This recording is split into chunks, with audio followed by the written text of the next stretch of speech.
الحمد للہ رب العالمین والصلاة والسلام علی خاتم الانبیاء والمرسلین وعلی آلہ وصحبہ ومن تبعہم بإحسان الی یوم الدین، اما بعد۔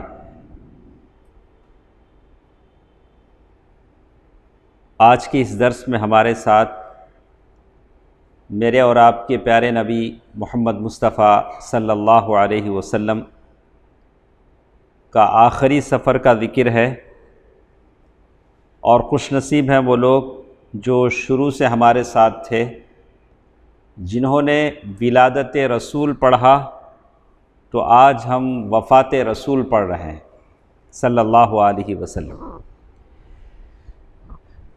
کل آخری بات ہمارے ساتھ تھی وفات سے 4 دن پہلے اللہ کے نبی صلی اللہ علیہ وسلم کی کیا حالت تھی۔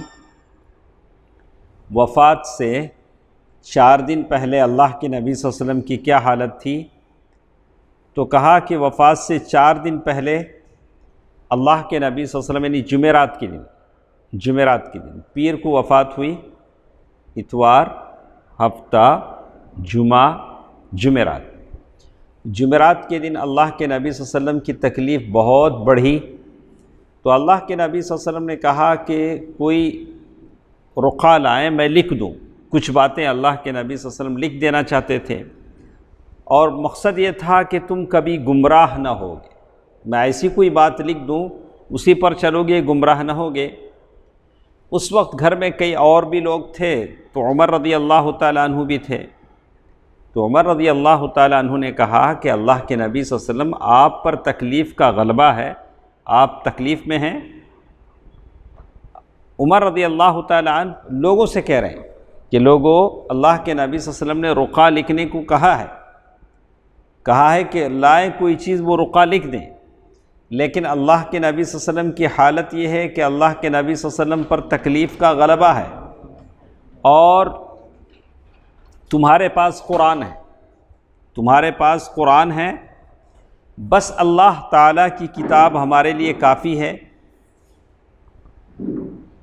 تو عمر رضی اللہ تعالیٰ عنہ کی اس بات پر لوگوں کے درمیان میں اختلاف پیدا ہو گیا، بلا کہ اللہ کے نبی صلی اللہ علیہ وسلم کہہ رہے ہیں کہ ہم رقعہ لائیں، اللہ کے نبی صلی اللہ علیہ وسلم کچھ لکھ دیں گے، اور آپ کہہ رہے ہیں کہ اللہ کے نبی صلی اللہ علیہ وسلم پر تکلیف کا غلبہ ہے اور قرآن ہمارے لیے کافی ہے۔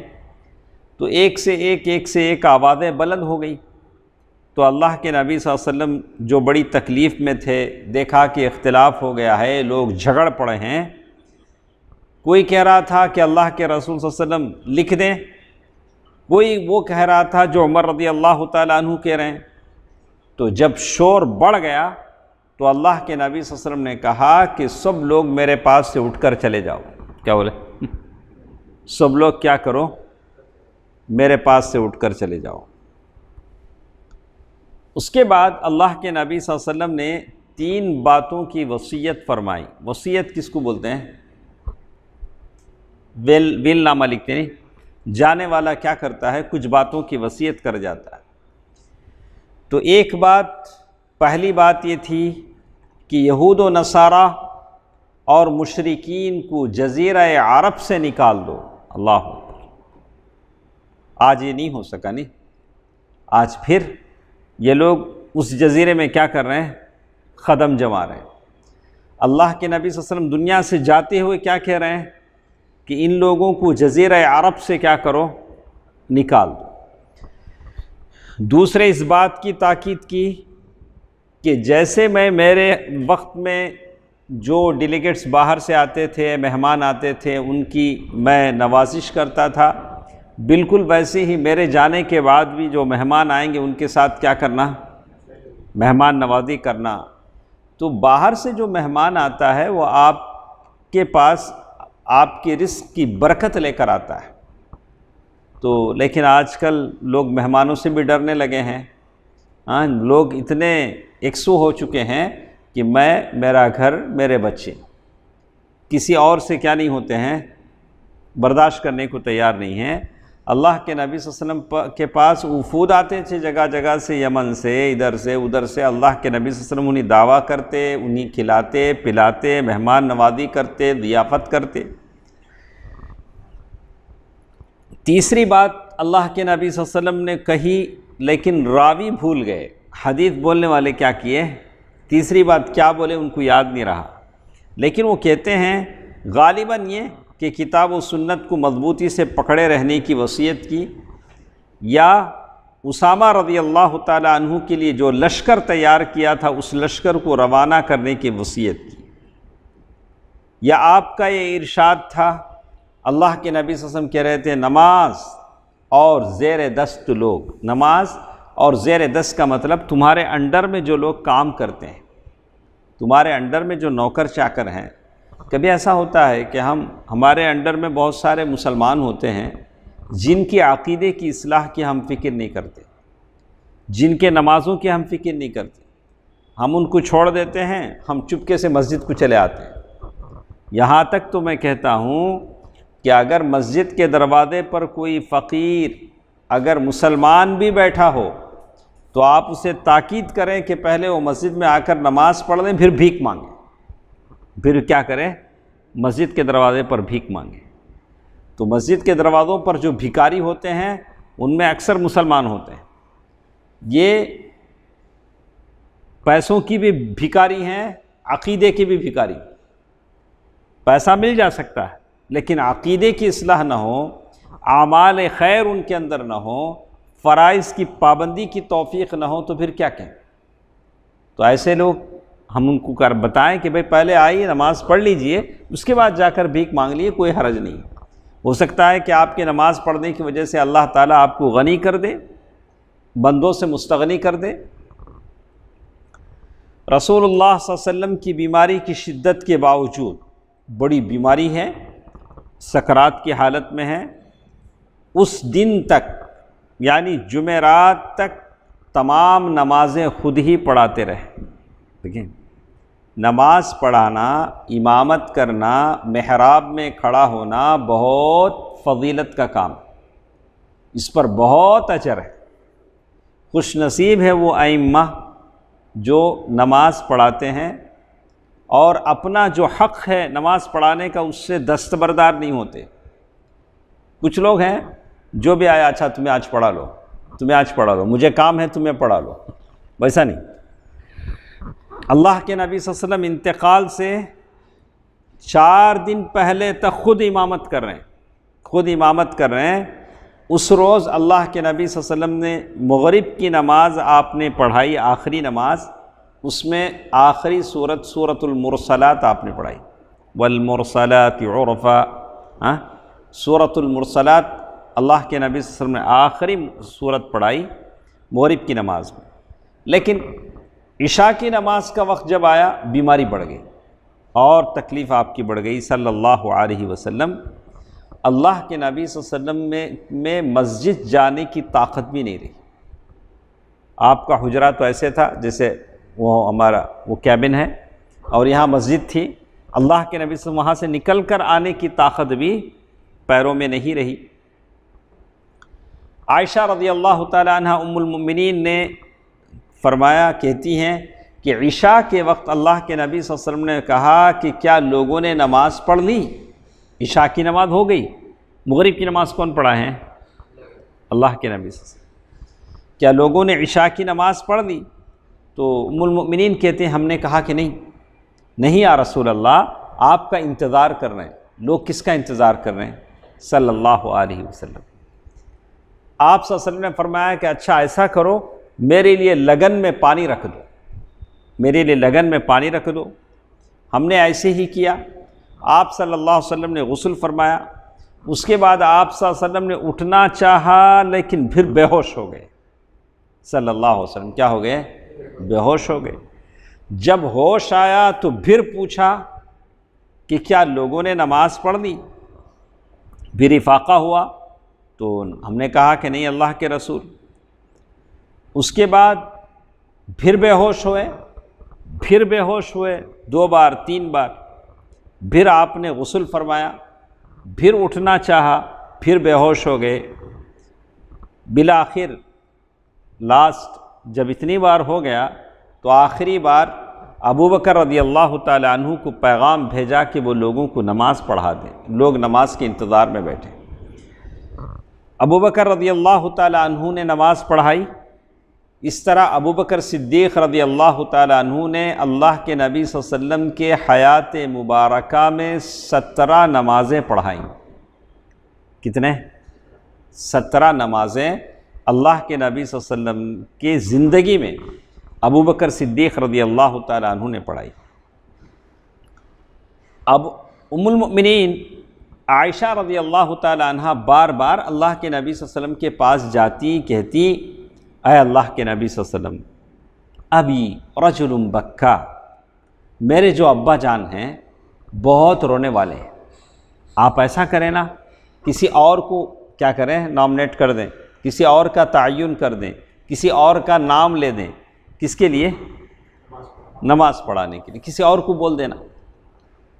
تو یہ زبان سے بول رہی تھی ام المؤمنین، لیکن دل میں کیا تھا کہ لوگ ابو بکر رضی اللہ تعالیٰ عنہ کے تعلق سے بدشگون نہ ہو جائیں۔ بدشگون کیسے ہے؟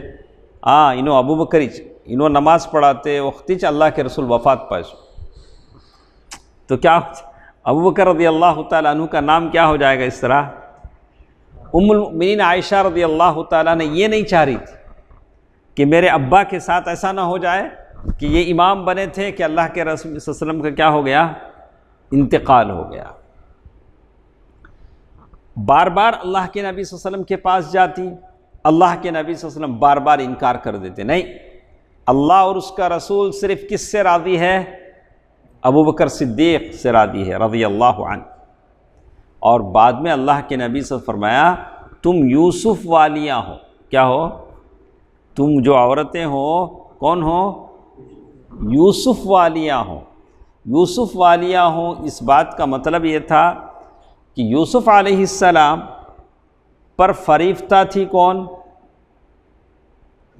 امرات عزیز مصر کی وہ بیوی، ساری دوسری عورتیں کوستی تھی، کیا تو رانی ہے، ملکہ ہے، جا کے نوکر کے اوپر فریفتہ ہے، لیکن اندر سے یہ لوگ خود فریفتہ تھی، لیکن اوپر سے منہ سے کیا بولتی تھی؟ ایسا بولتی۔ اچھا، یہ لوگ فریفتہ ہیں، یہ کیسے معلوم ہوا؟ چاقوؤں سے انہوں نے فروٹ کاٹنے کے بجائے کیا کاٹ لیا؟ وَقَطَّعْنَا أَيْدِيَهُنَّ، انہوں نے اپنی انگلیاں کاٹ لی۔ تو اوپر سے کچھ کہہ رہی تھی، لیکن اندر سے ان کا معاملہ خود کیا تھا؟ گڑبڑا تھا۔ تو یہاں یہ تشبیہ اتنی تھی، اللہ کے نبی صلی اللہ علیہ وسلم یہ کہنا چاہ رہے تھے کہ تمہاری زبان سے کچھ نکل رہا ہے، لیکن تمہارے دل میں کیا ہے؟ کچھ اور ہے۔ بس اس کے علاوہ ام المؤمنین عائشہ رضی اللہ تعالیٰ عنہ کی دل میں کوئی اور بات نہیں تھی۔ تو لوگوں نے پوچھا اتنا بڑا منصب، اتنی بڑی فضیلت آپ کے ابا کو مل رہی تھی، آپ کیوں نہیں چاہ رہی تھی؟ تو ام المؤمنین نے کہا بس میں اس لیے نہیں چاہ رہی تھی کہ لوگ کہیں کہ میرے ابا کے نماز پڑھنے کے زمانے میں اللہ کے نبی صلی اللہ علیہ وسلم کا انتقال ہو۔ تو کہتے ہیں کہ ابو بکر رضی اللہ تعالیٰ عنہ کو حکم دے کہ وہ لوگوں کو نماز پڑھائیں۔ دوسری بات، اس کے بعد انتقال سے 1 دن یا 2 دن پہلے، ہفتہ یا اتوار کو نبی صلی اللہ علیہ وسلم کی طبیعت میں تھوڑا سا ریلیکس ہوا، قدر تخفیف ہوئی، تھوڑا سا 2 آدمیوں کے درمیان چل کر ظہر کی نماز کے لیے تشریف لائے 2 آدمیوں کے درمیان چل کر ظہر کی نماز کے لیے تشریف لائے، اور ابو بکر صدیق رضی اللہ تعالیٰ عنہ لوگوں کو نماز پڑھا رہے تھے۔ وہ آپ کو دیکھ کر پیچھے ہٹنے لگے۔ کیا کرنے لگے؟ پیچھے ہٹنے لگے۔ آپ نے اشارہ فرمایا کہ پیچھے نہ ہٹیں، اپنی جگہ کیا ہے؟ کھڑے رہیں، اور لانے والوں سے فرمایا کہ مجھے ان کے بازو میں بٹھا دو۔ ابو بکر صدیق رضی اللہ تعالیٰ عنہ کی کیا کرو؟ بازو میں بٹھا دو۔ تو ابو بکر صدیق رضی اللہ تعالیٰ عنہ کے بائیں بازو ان کو بٹھا دیا گیا۔ اس کے بعد ابو بکر رضی اللہ عنہ رسول صلی اللہ علیہ وسلم کی نماز کی اقتدا کر رہے تھے۔ نماز کون پڑھا رہے تھے؟ اب اللہ کے نبی صلی اللہ علیہ وسلم پڑھا رہے تھے، اور صحابہ کرام کو تکبیر سنا رہے تھے، اور ابو بکر رضی اللہ تعالیٰ عنہ زور سے تکبیر کہتے۔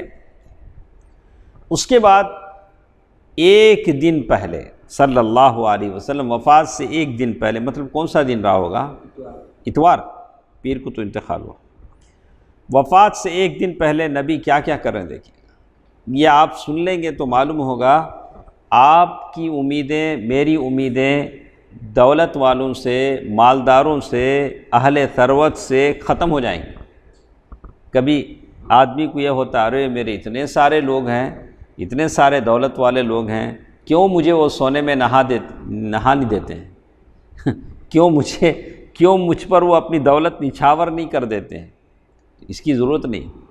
ہاں، اللہ تعالیٰ ہے جس کے ہاتھ میں زمین و آسمان کے خزانے ہیں۔ میرے نبی کو دیکھیے، دنیا سے جا رہے ہیں لیکن آپ کی زرہ 75 کلو جو پر گروی رکھی ہوئی ہے یہودی کے پاس، 75 کلو آٹا، آج چاول سمجھ لیجیے، آج ہم لوگ چاول کھاتے ہیں، وہ زمانے میں جواری کھاتے تھے۔ 75 کلو جواری کے بدلے میں آپ کا جو جنگی زرہ ہے کس کے پاس رکھا ہوا ہے؟ ایک یہودی کے پاس۔ یہودی وہ زمانے میں، آج پان بروکر ہے نہیں، ویسے وہ زمانے میں کیا تھے؟ قرض دیتے۔ یہ میرے نبی کی حالت ہے۔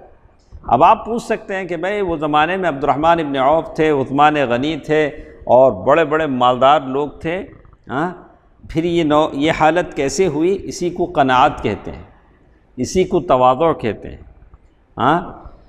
اسی کو کہتے ہیں کہ اللہ کے نبی صلی اللہ علیہ وسلم نے نہیں چاہا، آپ کی یہ حالت تھی۔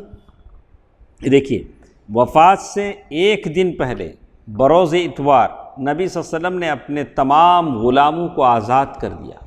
آپ کے انڈر میں جتنے غلام تھے سب کو آزاد کر دیا۔ اللہ کے نبی صلی اللہ علیہ وسلم کے پاس 7 دینار تھے، ان دینار کو کیا کر دیا؟ صدقہ کر دیا۔ 7 دینار صدقہ کر دیا۔ آپ کے پاس جو ہتھیار تھا وہ مسلمانوں کو گفٹ کر دیا۔ آپ کے پاس جو بھی ہتھیار تھا سب کیا کر دیا؟ ہبہ کر دیا۔ رات میں چراغ جلانے کے لیے ام المؤمنین عائشہ رضی اللہ تعالی عنہا کے پاس تیل نہیں تھا۔ وہ زمانے میں چراغ چربی سے جلائے جاتے تھے، چربی تیل کا کام دیتی تھی۔ تو ام المؤمنین عائشہ رضی اللہ تعالی عنہا نے چراغ کا تیل اپنے نائبہ پڑوسن سے ادھار لیا صلی اللہ علیہ وسلم۔ یہ کس کی حالت ہے؟ ہم اپنی حالت کو لے کے آج روتے ہیں۔ میں تو سمجھتا ہوں آج کس کی حالت اتنی نازک ہے کیا؟ آپ چراغ لے کے بھی ڈھونڈیں گے تو اتنی نازک حالت والا کوئی نہیں ملے گا۔ ہماری حالت آج کیسی ہے؟ آج ہم ہر گھر میں بادشاہ ہیں، اللہ ماشاء، کچھ لوگ ہوں گے، میں نہیں کہتا لوگ پریشان نہیں ہیں، لوگ غریب نہیں ہیں، ضرور ہے، لیکن گنتی کے چند لوگ، لیکن اس پر بھی کنٹرول کیا جا سکتا ہے۔ لوگ آج غریب ہوتے ہیں عیش پرستی کی وجہ سے، تعیش، آرام کی زندگی کی وجہ سے، بلا ضرورت خرچوں کی وجہ سے، اننیسیسری جہاں خرچ نہیں کرنا ہے۔ کیا ضرورت ویکنڈ میں سارے فیملی کو لے کے ہوٹل جانے کی ضرورت ہے کیا بیٹا؟ کتنے لوگ آپ بولو، میں یہ گیا وہ گیا، ضرورت کیا جاوید بھائی؟ ضرورت ہے کیا؟ ویکنڈ میں سارے لوگوں کو کیسے، کیا تم لکھو ہے کہ ہے قرآن حدیث میں ویکنڈ آتے ہی ساری فیملی کو لے کے جاؤ؟ ضرورت نہیں۔ بہت ساری چیزیں سے ہم کرتے ہیں، پھر اپنی غربت، مفلوق الحالی کا رونا روتے ہیں۔ اللہ کے نبی صلی اللہ علیہ وسلم کو دیکھیے، کہتے ہیں رات میں چراغ جلانے کے لیے ام المؤمنین عائشہ رضی اللہ تعالی عنہا نے تیل پڑوسن سے ادھار لیا صلی اللہ علیہ وسلم۔ آپ کی زرہ کسے بولتے ہیں؟ جو جنگی لباس تھا، ایک یہودی کے پاس 30 سا، تقریباً 75 کلو آتا ہے، جواری کے بدلے میں رہن رکھی ہوئی تھی۔ رہن بولے تو معلوم نا، رہن رکھی ہوئی صلی اللہ علیہ وسلم۔ یہ اللہ کے نبی صلی اللہ علیہ وسلم کا آخری پراپرٹی تھی، ترکہ تھا، جو اللہ کے نبی صلی اللہ علیہ وسلم نے کیا کر دیا؟ تقسیم کر دیا۔ حیات مبارکہ کا آخری دن، آخری دن کون سا ہے؟ پیر، حیات مبارکہ کا آخری دن۔ انس رضی اللہ تعالیٰ عنہ کا بیان ہے کہ وہ دن تھا پیر کا دن، لوگ فجر کی نماز پڑھ رہے تھے، سارے لوگ فجر کی نماز میں مصروف تھے، اور نماز پڑھانے والے امام ابو بکر رضی اللہ تعالیٰ عنہ تھے۔ اچانک رسول اللہ صلی اللہ علیہ وسلم نے جہاں حجرِ عائشہ میں تھے تو وہ زمانے میں ڈور وغیرہ تو نہیں تھے، پردے تھے، وہی ڈور تھے، تو اللہ کے نبی صلی اللہ علیہ وسلم نے پردہ ہٹایا، شاید وہ آخری نگاہ رسالت تھی اللہ کے نبی صلی اللہ علیہ وسلم کی، کہ آپ کی جو 20 سالہ جو محنتیں تھیں لوگوں پر، اپنے صحابہ کو اللہ کے نبی صلی اللہ علیہ وسلم دیکھنا چاہ رہے تھے کہ میرے صحابہ کس حالت میں۔ پردہ اٹھایا، لوگوں کو نماز پڑھتے دیکھا، صحابہ کرام صفیں باندھے نماز میں مصروف ہیں، پھر اللہ کے نبی صلی اللہ علیہ وسلم نے تبسم فرمایا، مسکرا دیے، تبسم فرمایا، یعنی اللہ کے نبی صلی اللہ علیہ وسلم کا دل کیا ہو گیا؟ مطمئن ہو گیا کہ جس ذمہ داری کو لے کر آئے ہیں اللہ کے نبی صلی اللہ علیہ وسلم نے وہ ذمہ داری کیا کر دی؟ پوری کر دی۔ اور ابو بکر صدیق رضی اللہ تعالیٰ عنہ نے جیسے دیکھا کہ حجرِ عائشہ کا پردہ ہٹا ہے تو وہ اپنی ایڑیوں کے بل پیچھے آنے لگے، امام جو تھے پیچھے آنے لگے۔ انہوں نے سمجھا کہ رسول اللہ صلی اللہ علیہ وسلم آ کر نماز پڑھانا چاہتے ہیں۔ انس رضی اللہ تعالیٰ عنہ کا بیان ہے، خادم رسول صلی اللہ علیہ وسلم کہتے ہیں کہ اللہ کے نبی صلی اللہ علیہ وسلم کی اس طرح پردہ اٹھانے سے صحابہ میں اس طرح خوشی کی لہر دوڑی کہ قریب تھا کہ لوگ نماز توڑ دیں اس خوشی میں، اللہ کے نبی صلی اللہ علیہ وسلم کے استقبال کے لیے، مزاج پرسی کے لیے چلے جائیں۔ اللہ کے نبی کیسی ہے طبیعت، فرض نماز کی صفیں کیا ہوں، ادھر ادھر ہو جائیں۔ رسول اللہ صلی اللہ علیہ وسلم نے ہاتھ سے اشارہ کیا کہ نہیں اپنی نمازیں کیا کرو، پوری کر لو۔ اور پھر اللہ کے نبی صلی اللہ علیہ وسلم پھر حجرے کے اندر تشریف لے گئے اور پردہ گرا دیا۔ وہ آخری دیدار تھا صحابہ کرام کا، اس کے بعد پھر اللہ کے نبی صلی اللہ علیہ وسلم اپنے حجرے سے نہیں نکلے، اور لوگوں نے زندگی کی حالت میں اللہ کے نبی صلی اللہ علیہ وسلم کو نہیں دیکھا۔ اس کے بعد یہ کون سی نماز کا وقت تھا؟ فجر کی نماز کا وقت تھا۔ اس کے بعد دوسری نماز کا وقت اللہ کے نبی صلی اللہ علیہ وسلم کو نہیں ملا، مطلب اللہ کے نبی صلی اللہ علیہ وسلم فجر سے ظہر تک اللہ کے نبی صلی اللہ علیہ وسلم زندہ نہیں رہے۔ دن چڑھے چاشت کے وقت، چاشت کی نماز ہم کب پڑھتے ہیں؟ 8:30 بجے، 8:30 بجے۔ چاشت کے وقت آپ صلی اللہ علیہ وسلم نے اپنی صاحبزادی فاطمہ الزہرا رضی اللہ تعالی عنہا کو بلایا، ان کے کان میں کچھ باتیں کہیں، سرگوشی کی، تو وہ رونے لگی۔ پھر آپ صلی اللہ علیہ وسلم نے انہیں پھر بلایا، پھر سرگوشی کی تو وہ ہنسنے لگی۔ ام المؤمنین عائشہ رضی اللہ تعالی عنہا نے بعد میں دریافت کیا کہ آپ کے ابا نے آپ کے کان میں کیا کہا تھا؟ تو فاطمہ رضی اللہ تعالی عنہا نے کہا کہ پہلے ابا نے یہ کہا کہ یہ جو میری بیماری ہے اس میں انتقال کر جاؤں گا، میری وفات کی بیماری ہے، تو میں رونے لگی۔ پھر میرے ابا نے دوبارہ میری سرگوشی کرتے ہوئے کہا کہ ہمارے سارے فیملی میں تم سب سے پہلے مجھ سے ملو گی، تو میں ہنسنے لگی۔ تو ہم کو معلوم ہے کہ وفات رسول صلی اللہ علیہ وسلم کے بعد 6 ماہ کے اندر اندر کس کا انتقال ہوا؟ فاطمہ الزہرا رضی اللہ تعالی عنہ کا۔ اللہ کے نبی صلی اللہ علیہ وسلم نے فاطمہ رضی اللہ تعالی عنہ کو یہ بھی بشارت دی کہ آپ سیدۃ نساء اہل الجنہ، آپ جنت کی عورتوں کی سردار ہیں رضی اللہ عنہ۔ اس وقت اللہ کے نبی صلی اللہ علیہ وسلم شدید تکلیف میں تھے۔ یہ مسلمہ حقیقت ہے کہ بیٹی باپ کی تکلیف کیا نہیں کر سکتی ہے، دیکھ نہیں سکتی ہے۔ بھلے بیٹے برداشت کر لے سکتے ہیں، لیکن بیٹی کیا نہیں کر سکتی؟ باپ کی تکلیف برداشت نہیں کر سکتی۔ تو جب فاطمہ رضی اللہ تعالی عنہا نے دیکھا کہ ابا کو اتنی تکلیف ہو رہی ہے، کہا وَا كَرْبَ أَبَاهُ، وَكَرْبَ أَبَا، ہائے ابا جان کو کتنی تکلیف ہے۔ اللہ کے نبی صلی اللہ علیہ وسلم نے فاطمہ رضی اللہ تعالی عنہ کی اس بات پر کہا لا کرب لأبیک بعد هذا اليوم، آج کے بعد تیرے باپ کو کوئی تکلیف نہیں ہوگی، آج کے بعد تیرے باپ کو کوئی تکلیف نہیں ہوگی۔ اس کے بعد اللہ کے نبی صلی اللہ علیہ وسلم نے حسن اور حسین کو بلایا۔ دیکھیے دنیا سے جا رہے ہیں تو کتنا اہتمام کر رہے ہیں کہ فاطمہ رضی اللہ تعالی عنہ کی بات ہوئی، پھر کس کو بلا رہے ہیں؟ حسن اور حسین کو بلا رہے ہیں، بلا کر چوما اور ان کے بارے میں خیر کی وصیت فرمائی، خیر کی وصیت فرمائی، اور پھر ساری بیویوں کو بلایا، ازواج مطہرات کو جتنی بھی تھیں سب کو نصیحت کی۔ اور حالت یہ ہے کہ لمحہ بلمحہ تکلیف کیا ہو رہی ہے؟ بڑھتی جا رہی ہے، اور ساتھ ساتھ اللہ کے نبی صلی اللہ علیہ وسلم پر اس زہر کا اثر بھی ظاہر ہونا شروع ہوا جو اس یہودیہ عورت نے بکری کے گوشت میں ملایا تھا۔ زہر کا اثر بہت دنوں کے بعد بھی کیا ہوتا ہے؟ ظاہر ہوتا ہے۔ خیبر میں کھلایا گیا تھا۔ آپ حضرت عائشہ رضی اللہ تعالی عنہا سے فرماتے تھے اے عائشہ، خیبر میں جو کھانا میں نے کھا لیا تھا اس کی تکلیف برابر محسوس کر رہا ہوں صلی اللہ علیہ وسلم۔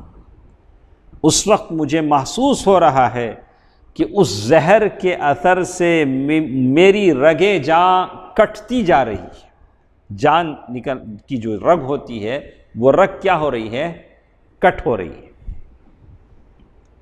آپ نے صحابہ کرام کو وصیت فرمائی۔ دیکھیے آخری وصیت نبی کی کیا ہو رہی ہے، ہماری امت کا کیا حال ہے، اور ہم سمجھتے ہیں کہ اللہ رحم کرے گا، بلندی دے گا، سربلندی دے گا۔ تو میں سمجھتا ہوں شاید ہمارے دین پر عمل نہ کرنے کی وجہ سے آج یہ جو لوگ ہیں جن کو نہ کھانے کا طریقہ ہے، نہ کپڑے کا طریقہ ہے، نہ بولنے کا طریقہ ہے، وہ لوگ ہم پر حاوی ہیں ہماری بدعملی کی وجہ سے۔ اللہ کے نبی صلی اللہ علیہ وسلم دنیا سے جا رہے ہیں، جاتے ہوئے کہہ رہے ہیں الصلاۃ الصلاۃ وما ملکت ایمانکم، نماز نماز، اور تمہارے جو انڈر میں جو لوگ کام کرتے ہیں ان کے ساتھ لونڈی غلام، کئی بار دہرایا کہ ان کے ساتھ خیر خواہی کرو، اچھا کرو۔ اللہ کے نبی صلی اللہ علیہ وسلم دنیا سے جاتے جاتے کہہ رہے الصلاۃ الصلاۃ۔ تو کم از کم میرے ساتھ جتنے لوگ ہیں یا اس سوشل میڈیا کے ذریعے میری آواز سن رہے ہیں، آج کے دن آپ تہیہ کر لیں، عزم کر لیں، دل میں ارادہ کر لیں کہ 5 نمازیں آپ تکبیر اولیٰ کے ساتھ پڑھیں گے۔ نماز تو بہت سارے لوگ پڑھتے ہیں، اگر اتنا جاننے کے باوجود ہم فجر کی نماز 8 بجے پڑھنے لگیں تو آخر اسلام کی سربلندی کیسے حاصل ہو؟ تو میں جتنے میری آواز سن رہے ہیں، مجھے دیکھ رہے ہیں، سب سے کہوں گا کہ آپ عزم کر لیں کہ 5 وقت کی نمازیں تکبیر اولیٰ کے ساتھ ہم پڑھیں گے۔ فجر کی نماز، ظہر، عصر، مغرب، عشاء، یہ نمازیں کبھی بھی ہم ایسا نہ ہو کہ قضا کرنے کی عادت ڈال لیں۔ یہ نمازوں کے ساتھ جیسے اللہ نے کہا کہ یہ نماز میں تساہل ہے، سستی ہے، یہ منافقوں کی عادت ہے کہ یہ بہت کم اللہ کا ذکر کرتے ہیں، بس لوگوں کی دکھاوے کے لیے پڑھ لیتے ہیں۔ اس کے بعد ایک موقع ایسا آتا ہے، اللہ کے نبی صلی اللہ علیہ وسلم کی روح نکلنے کا وقت آتا ہے۔ عائشہ رضی اللہ تعالی عنہا نے آپ کی اپنے اوپر ٹیک لگوا دی۔ اب حالت یہ تھا کہ اللہ کے نبی صلی اللہ علیہ وسلم بیٹھے نہیں جا رہے تھے، بیٹھ کر یعنی بغیر سہارے کہ اللہ کے نبی صلی اللہ علیہ وسلم بیٹھے نہیں جا رہے تھے۔ تو اللہ کے نبی صلی اللہ علیہ وسلم کو ام المؤمنین عائشہ رضی اللہ تعالی عنہا نے اپنے سینے سے لگا لیا، ٹیک لگایا ان کو۔ تو ان کا بیان ہے، ام المؤمنین عائشہ رضی اللہ تعالی عنہا فرماتی ہیں اللہ کی ایک نعمت مجھ پر یہ ہے، اللہ کی ایک نعمت مجھ پر یہ ہے کہ رسول اللہ صلی اللہ علیہ وسلم نے میرے گھر میں میرے باری کے دن میرے سینے سے ٹیک لگائے ہوئے وفات پائی۔ کیا خوش نصیبی، ہاں، اپنے شوہر کی وفات، ہاں، ام المؤمنین عائشہ رضی اللہ تعالیٰ عنہ دیکھ رہی ہیں۔ ام المؤمنین عائشہ کا گھر ہے، عائشہ کی باری ہے رضی اللہ عنہا۔ اللہ کے نبی صلی اللہ علیہ وسلم پوچھ رہے تھے کہ کل مجھے کہاں رہنا ہے، کل کس کے ہاں میری باری ہے۔ اور پھر یہ بھی فرماتی ہیں آپ کی موت کے قریب اللہ نے میرا تھوک آپ کے تھوک کے ساتھ ملا دیا صلی اللہ علیہ وسلم۔ یہ وہ عائشہ ہیں جن کی بے گناہی کی بات ساتوں آسمان پر سے رب نے اتار دی۔ یہ وہ عائشہ ہیں رضی اللہ عنہا ام المؤمنین جن کے تعلق سے اللہ کے نبی صلی اللہ علیہ وسلم نے فرمایا کہ تو دنیا میں بھی میری بیوی ہے، جنت میں بھی میری بیوی ہے۔ یہ وہ عائشہ ہیں رضی اللہ عنہا جن کو اللہ کے نبی صلی اللہ علیہ وسلم بڑی پیار سے حمیرہ کہتے تھے، حمیرہ یہ لفظ کہہ کر پکارتے تھے۔ تو ام المؤمنین عائشہ رضی اللہ تعالیٰ عنہ جن کے تعلق سے لوگوں نے پوچھا کہ اللہ کے نبی عورتوں میں سب سے زیادہ آپ کو کس سے محبت ہے، تو نبی نے کیا کہا؟ عائشہ سے۔ عائشہ رضی اللہ تعالیٰ عنہ اپنے شوہر اللہ کے نبی صلی اللہ علیہ وسلم کو اپنے قریب دیکھ رہی ہیں کہ روح نکل رہی ہے، روح نکالی جا رہی ہے۔ کہا کہ اللہ کے نبی صلی اللہ علیہ وسلم کہتی ہیں کہ وہ آخری وقت تھا کہ میرا تھوک آپ کے تھوک کے ساتھ ملایا گیا۔ وہ کیسے؟ عبد الرحمن ابن ابی بکر رضی اللہ عنہ آپ صلی اللہ علیہ وسلم کے پاس تشریف لائے، ان کے ہاتھ میں مسواک تھی۔ رسول اللہ صلی اللہ علیہ وسلم مجھ سے ٹیک لگائے ہوئے تھے، میں نے دیکھا کہ اللہ کے نبی صلی اللہ علیہ وسلم کی نگاہ رحمت، نگاہ اس مسواک کی طرف گئی، تو میں سمجھ گئی کہ اللہ کے نبی صلی اللہ علیہ وسلم مسواک کرنا چاہتے ہیں۔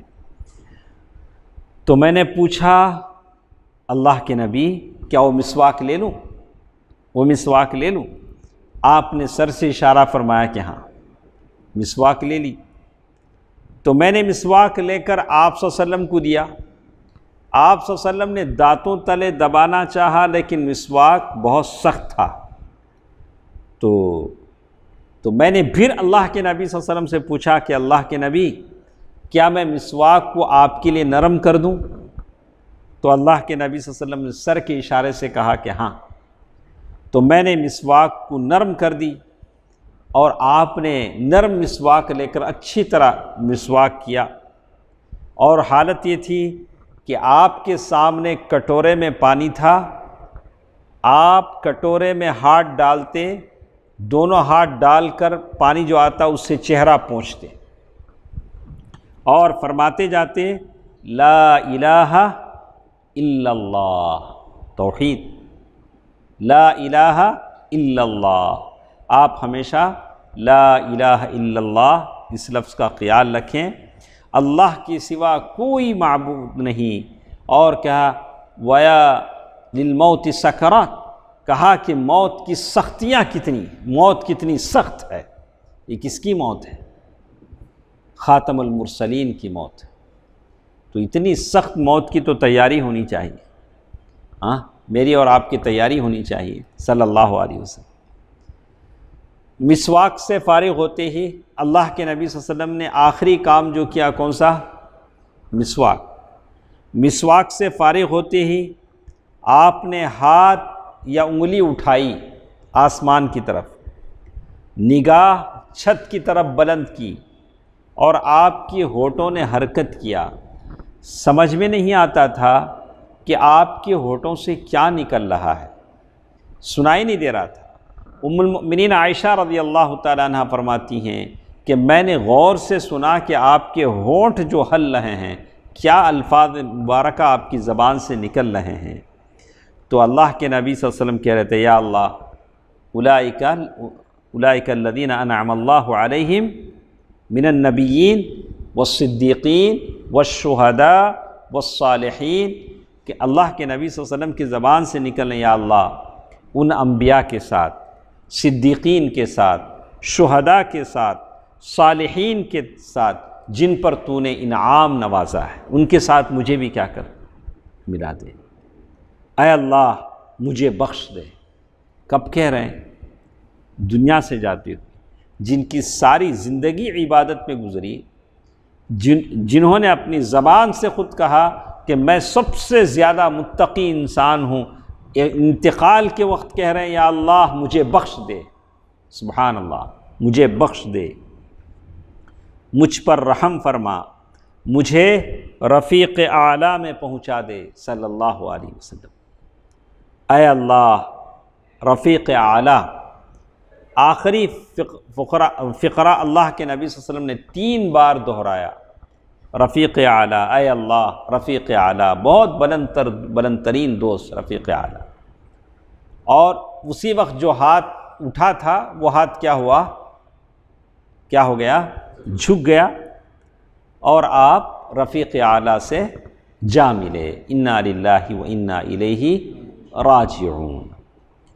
تو یہ واقعہ ہے 12 ربیع الاول پیر کے دن کا، 11 سن ہجری، ربیع الاول کا مہینہ ہے، 11 سن ہجری ہے، پیر کا دن ہے، اور وقت کون سا ہے؟ وقت کون سا ہے تنام؟ چاشت کا وقت، چاشت کا وقت ہے۔ اس وقت نبی صلی اللہ علیہ وسلم کی عمر 63 سال 4 دن کی تھی، 63 years 4 days۔ ادھر اللہ کے نبی صلی اللہ علیہ وسلم کی گھر میں سارا کام ہوا، باہر ہر طرف، ادھر معاذ بن جبل رضی اللہ تعالی عنہ کا لشکر رکا ہوا ہے، اور ادھر باہر مسجد میں صحابہ کرام ہیں، کسی کو نہیں پتا کہ کیا ہو رہا ہے۔ اس حادثے کی خبر جب پھیلی تو مدینے والوں پر غم کا پہاڑ ٹوٹ پڑا، ساری طرف اندھیرا چھا گیا۔ انس رضی اللہ تعالیٰ عنہ کہتے ہیں کہ جس دن رسول اللہ صلی اللہ علیہ وسلم قباء سے لے کر مدینے کی طرف آئے، مدینے میں قدم رکھا، ابو ایوب انصاری کے گھر ضیافت کی مہمان بنے، تو وہ دن ہمارے لیے سب سے منور دن تھا، تابناک دن تھا۔ اور جس دن اللہ کے نبی صلی اللہ علیہ وسلم کی وفات ہوئی، اس دن ہمارے لیے قبیح ترین دن، تاریک دن تھا۔ ایسا تاریک دن میں نے کبھی نہیں دیکھا۔ آپ کی وفات پر فرط غم سے، بہت ہی غم سے، فاطمہ رضی اللہ تعالی عنہ کہہ رہی ہیں یا ابتا، کون کہہ رہے ہیں؟ فاطمہ رضی اللہ عنہ، یا ابتاہ اجاب ربا دعاہ، یا ابتاہ من جنت الفردوس مأواہ، یا ابتاہ الی جبریل ننعاہ۔ ہائے ابا جان جنہوں نے پروردگار کی پکار پر لبیک کہا، ہائے ابا جان جن کا ٹھکانہ جنت الفردوس ہے، ہائے ابا جان ہم جبریل کو آپ کی موت کی خبر دیتے ہیں۔ کیا بول رہے ہیں؟ ہم جبریل کو بتاتے ہیں، آپ کی موت کی خبر دیتے ہیں۔ دوسری طرف اور وقت ہے ہمارے پاس، ہاں ہو گیا، تو انشاءاللہ یہ اللہ کے نبی صلی اللہ علیہ وسلم کی سیرت ہمارے ساتھ تھی۔ انشاءاللہ بعد کے درسوں میں ہم پڑھیں گے، پھر پیر کے دن انشاءاللہ اس غم کے پہاڑ پر، اس افسردہ خبر پر جس نے مدینے کی فضاؤں کو تاریک کر دیا، صحابہ کا کیا موقف تھا، صحابہ کا کیا ری ایکشن تھا، صحابہ کیسے اس غم کے بوجھ تلے دبے تھے، عمر فاروق رضی اللہ تعالیٰ عنہ کی زبان سے کیا نکل رہا تھا، ابو بکر صدیق رضی اللہ تعالیٰ عنہ کیا کہہ رہے تھے، یہ ساری باتیں انشاءاللہ ہمارے ساتھ اگلے درسوں میں آئیں گی۔ بہرکیف اللہ کے نبی صلی اللہ علیہ وسلم کی زندگی کی ساری باتیں ہم نے سنا، تو میں اپنے دوستوں سے، احباب سے، شاگردوں سے، جتنے ہماری آواز سنتے ہیں، سب سے کہوں گا کہ ہم نماز سے ابتدا کریں، کم از کم اپنی زندگی میں تہیہ کر لیں کہ جب تک میرے جسم میں جان ہے 5 وقتہ نماز جماعت کے ساتھ میں پڑھوں گا انشاءاللہ۔ انشاءاللہ بولو کرم، انشاءاللہ 5 وقتہ نماز ہم جماعت کے ساتھ پڑھیں گے، اس لیے کہ ساری چیزیں ختم ہو جائیں گی۔ آج جس چیز کی وجہ سے ہم نمازیں چھوڑ رہے ہیں یہ ساری چیزیں فانی ہیں۔ بچوں کی محبت میں، بیوی کی محبت میں، آرام کی محبت میں یہ ساری چیزیں ختم ہو جائیں گی۔ وَالْآخِرَةُ خَيْرٌ وَأَبْقَىٰ، میرے نبی نے جب نہیں چھوڑا، آخری وقت تک نمازیں پڑھاتے رہے جب تک کہ جسم میں، ہاتھ پیر میں جان تھا، تو نمازوں سے یہ غفلت ہے جس نے ہمیں ذلت کے عمیق گڑھے میں ڈھکیل دیا ہے۔ اللہ تعالیٰ سے ہم دعا کرتے ہیں کہ اللہ تعالیٰ جو باتیں ہم نے سنی، میرے نبی نے جو پیاری پیاری وصیتیں فرمائیں، اللہ تعالیٰ مجھے اور آپ کو اس پر عمل کرنے کی توفیق دے۔ کہیں ایسا نہ ہو کہ ہم نے پڑھا، میں نے پڑھایا، آپ نے پڑھا، میں نے سنا، میں نے سنایا، آپ نے سنا، اگر ہم عمل نہ کریں تو کل حشر کے میدان میں نبی کا سامنا کیسے کریں گے؟ کیا چہرہ لے کر نبی کا سامنا کریں گے، مواجہہ کریں گے؟ جبکہ ہمارے پاس حقیقت واضح ہے، ساری باتیں ہم پڑھ چکے ہیں، ہمیں بچنے کے لیے کوئی عذر نہیں۔ شب و روز نبی کی ولادت سے لے کر وفات تک ہم نے پڑھ لیا ہے، ہمارے پاس کوئی چیز ڈھکی چھپی نہیں۔ تو اس بات کے لیے تیار رہیں کہ نبی کے ہاتھوں حوض کوثر میں وہ پانی ہم لیں، نہ یہ کہ وہاں جا کر بھی شرمسار ہو۔ نبی سے ہم نے کہہ سکے نبی ہم نے تو پڑھا لیکن عمل نہ کیا، ایسا جواب نہ میرے زبان سے نکلے نہ آپ کے زبان سے نکلے۔ اللہ تعالیٰ مجھے اور آپ کو توفیق دے کہ ہم نبی کی سنتوں پر، وصایا پر عمل کریں اور نبی کے لائے ہوئے اس دین کی خادم کی حیثیت سے دنیا میں زندگی گزاریں۔ اللہ تعالیٰ ہے جو سب کو توفیق دیتا ہے، اللہ تعالیٰ مجھے اور آپ کو یہ توفیق عنایت فرمائے، آمین۔ سبحانک اللہم ربنا وبحمدک، اشہد ان لا الہ الا انت استغفرک واتوب الیک، والسلام علیکم ورحمۃ اللہ